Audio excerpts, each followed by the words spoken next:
frustrating night at Ball Arena in downtown Denver. The Wizards and the Nuggets going right down to the wire. It came down to one play. Or did it?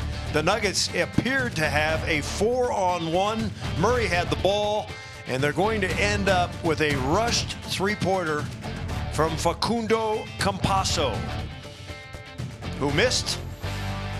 And that was the end of the ball game. Hi, everybody. Chris Marlowe and Katie Wingy. And boy, to say that the Nuggets had opportunities throughout the game would be a misnomer. But right at the end there, Katie, what should have happened? Well, you want to see them get a layup in that situation. Anytime you have an advantage, especially in transition in a fast break, you want to try and make the defender choose and get the easiest shot possible. So you would have loved to see somebody on that weak side, whether it be Will Barton or Facu or MPJ, cut to the basket to try and get a layup there. Jamal Murray could have made that pass. Or Jamal just needs to do a better job of attacking the basket too and making Bradley Beal decide and come up, and then that makes his pass easier. So I think a layup would have been ideal in that situation, and the Nuggets had every option to make that happen. Yeah, there was some opportunity. Shoot the three, go for the layup, throw for the lob, get the dunk, and none of them materialized.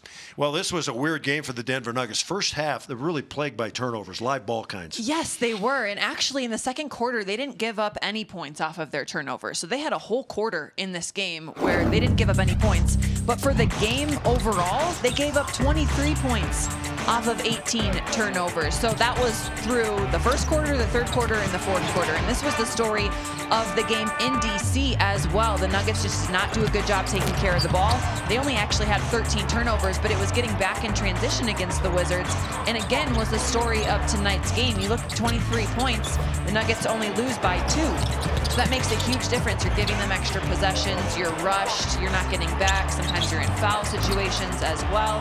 So it felt very messy when it came to the turnovers tonight, and guys not getting back and matching up and talking through those defensive situations really hurt Denver. Yeah, Nuggets hung in there, though. They only trailed by 2 at the half, and they had to contend with one of the great players in the NBA, Bradley Beal. He finished with 33 points, and this guy's hard to stop. He truly is, and the way that he was scoring tonight was really from all over the floor. He got to the free throw line like he always does. He hit a couple threes and then was 10 of 19 from the field, and this is where you see how much you miss a guy like Gary Harris and his presence.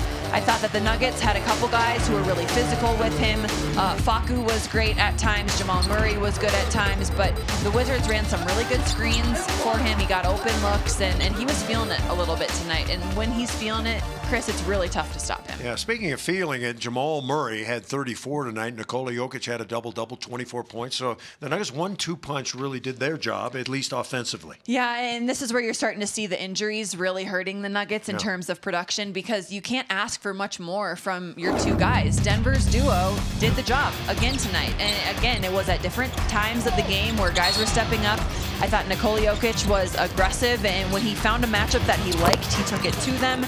And again, I mean, he was good on the boards, was good on offense, took his shots when he was open. I thought he was great from the three-point line. And then Jamal Murray got hot again in that fourth quarter and made some big plays down the stretch for Denver. But you really can't ask for much more from these two in terms of what they're doing, especially when defenses are giving them everything they have.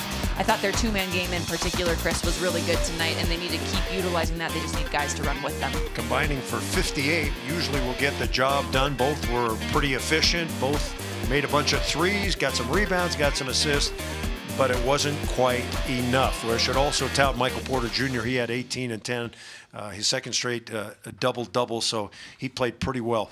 So this night is over, thank goodness. Here at the Ball Arena, the Denver Nuggets had their opportunities, but they fall to the Washington Wizards 112-110. That is our Toyota game recap. Now, we can tell you the Nuggets are out on the road for the next 4. They'll be on the air Saturday. We're going to come to you from Oklahoma City, the Thunder. And, Katie, that's going to be an interesting game against a young and upcoming team. You'll look for the Denver Nuggets to bounce back after this loss, and we'll have your coverage starting Saturday at 5 p.m. All right, the OKC Thunder and the Denver Nuggets Saturday at 5. Don't miss it.